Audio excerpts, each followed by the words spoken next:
It's wild to think about just how much of gaming culture over the last decade has been defined at least in part by Fortnite. This is a game that began humbly, before expanding wildly into a juggernaut of an online sandbox where somehow Aang from Avatar: The Last Airbender can parachute down onto an island on a cacodemon from Doom, team up with a Greek god, and zoom away in a sports car before emptying a machine gun into Deadpool as he pelts you with Captain America's shield.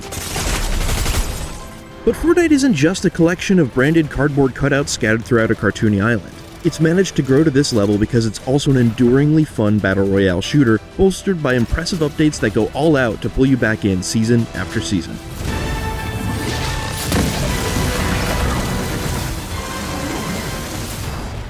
Each match starts even before the battle bus drops you, as dozens of different missions and objectives infuse each of the roughly 15-minute rounds with extra purpose and direction. This mission structure cleverly guides you towards engaging with Fortnite's large, interestingly laid out map by peppering locations and quests throughout the island. You're naturally encouraged to discover things as you run, dive, or glide from objective to objective. Stumbling upon something cool like a helpful NPC or a weapon bunker to net some useful loot is more rewarding than simply running toward an ever-shrinking safe zone. When you land, these missions might prompt you to do weird things like emote at a named location or eliminate an opponent with a specific weapon to earn experience points for your battle pass. Of course, everyone else is trying to kill you as you do this, so you have to balance it with the task of gearing up with a healing item and guns. The best of those items will be at riskier spots like the Underworld or the Nitro Dome, where you're all but certain to run across others looking for kills right off the bat. But if you prefer to land somewhere less contentious, you'll still be able to find useful stuff off the beaten path, letting you tailor the pace to your preference. The main guns cover your typical but satisfying selection of rifles, SMGs, and shotguns, but Epic isn't afraid to mix up the balance with more creative ideas. They frequently add cool one-off weapons themed after its nearly non-stop rotation of different crossovers. Logging in on a random day could land you something as silly and mundane as Emma Frost's burst rifle, which just deals extra damage, or as bombastic and explosive as the Kamehameha from Dragon Ball Z.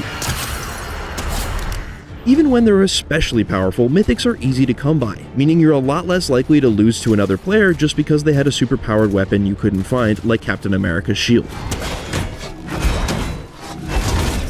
The fine art of creating structures mid-fight is as definitively Fortnite as it is divisive, but I like how much literal depth it adds to the already engaging, tense shooting mechanics. It knocks the skill ceiling up a few notches as you learn to juggle the usual dance of aiming, dodging, and reloading, with quickly laying down cover and managing your resources.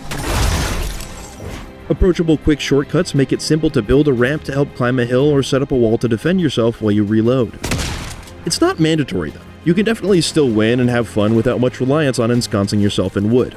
High fire rate weapons like SMGs can quickly dismantle opposing creations too, leaving enemies exposed to your sniper shots. Or you could just rush them down with a shotgun and take them out in their makeshift base.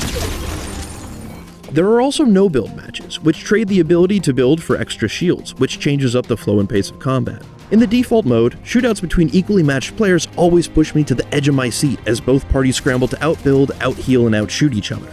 But since no build takes extra cover out of the equation, the fights are more often locked to the close quarters areas already on the map, which rewards those who rush down their opponents even more.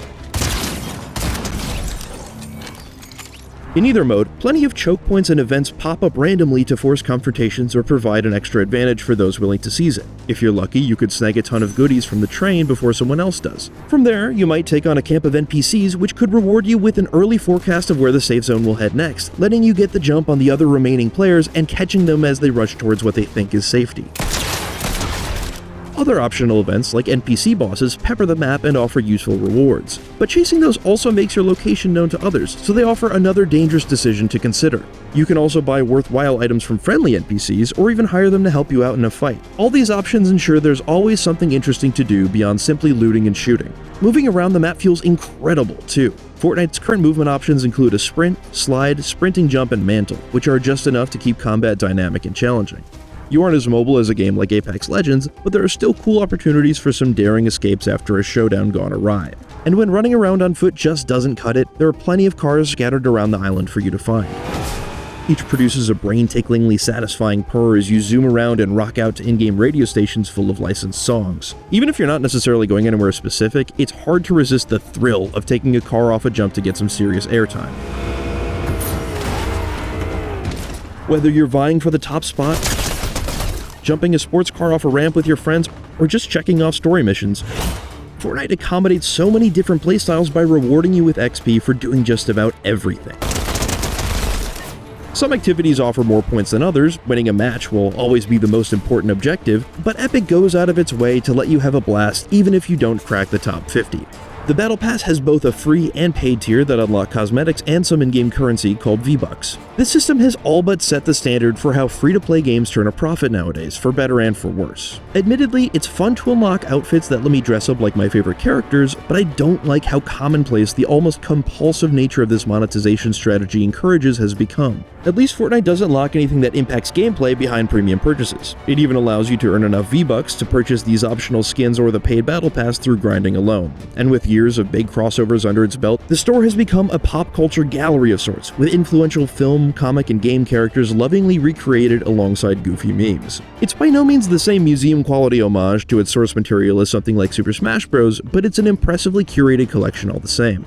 The Indiana Jones content from Chapter 3 Season 3 in the summer of 2022 is a great example of how Fortnite often makes its crossovers feel like more than just a cosmetic cash grab.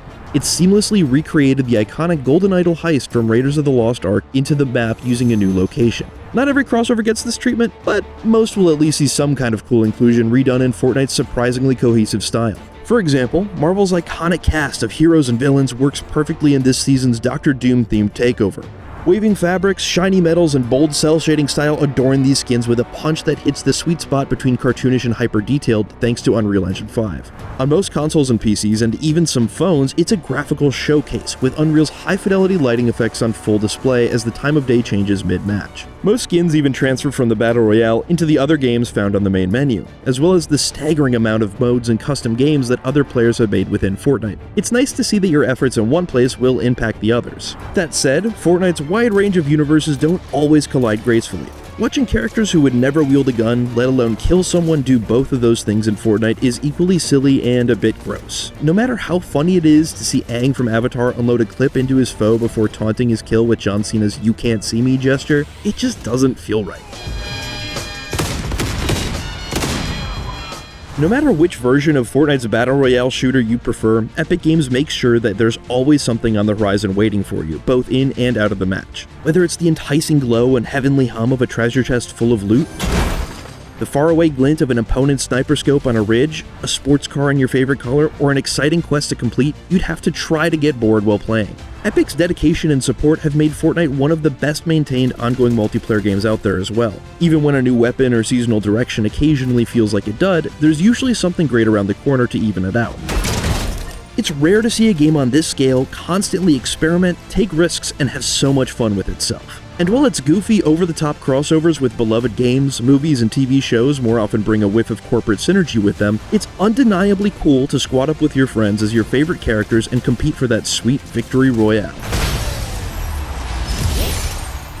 For another recent re-review, check out our thoughts on Fallout 76 in 2024, and for everything else, stick with IGN.